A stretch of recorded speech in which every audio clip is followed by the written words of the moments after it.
On June 4, 1944, 10 p.m., General Dwight D. Eisenhower called his staff together to determine whether to launch the Normandy invasion. He wanted to know the consensus of his staff, but ultimately this would be his decision, and he had many factors to consider. 24,000 paratroopers were earmarked to drop behind enemy lines, the 101st, the 82nd, and the British 6th Division. They estimated possibly losing 70% of their strength. Eisenhower considered canceling the parachute drops, but if the causeways were not captured, German reinforcements would have clear access to the beaches. The English Channel was seeing its worst weather in years, and it didn't look like it was going to let up.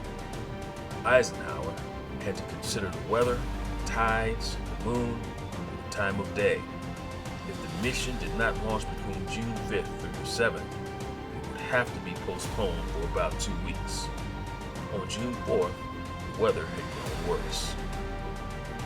If they launched in bad weather, air support would have been ineffective. Naval bombardment would have been inaccurate. Loading and navigating the landing craft would have been perilous. Eisenhower and his staff reconvened 6 hours later, 4 a.m. on June 5th. Chief Meteorologist Group Captain James Stagg reported to the staff that there would be a 24-hour period of marginal weather, starting the evening of June 5th, lasting through June 6th. The decision to go had to be made within the next 30 minutes, and after asking his commanders their thoughts, Eisenhower decided to go. After making the decision, Eisenhower wrote a note. This is what it said.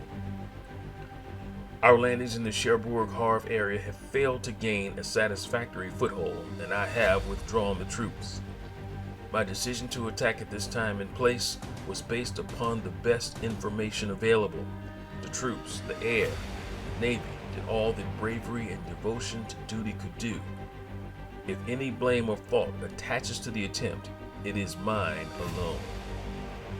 Later, during the evening of June 5th, the general paid a visit to his airborne troops. He greeted them and shook as many hands as he could. He later told his secretary, Kay Summersby, "You know, Kay, it's hard to look a man in his eyes, knowing that you may be sending him to his death." General Eisenhower was willing to take the blame for the failure of the invasion, when in fact, after making the decision to go, the outcome would be totally out of his hands. He was helpless, and yet he was willing to take the blame. A leader takes more of the blame and less of the credit. That is called responsibility. As a leader, you want your team to succeed. When the mission is successful, you give the credit to the team, but ultimately the results are your responsibility alone. Don't blame anyone. Encourage everyone. Take the responsibility and make it happen.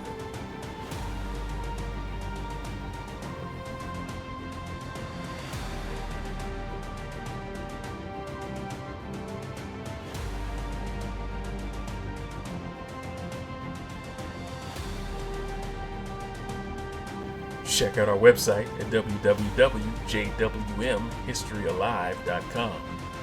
You can also find us on Facebook, Instagram, and Twitter. And if you want more films, you can subscribe to our YouTube channel at John W. McCaskill. This is John W. McCaskill, History Alive.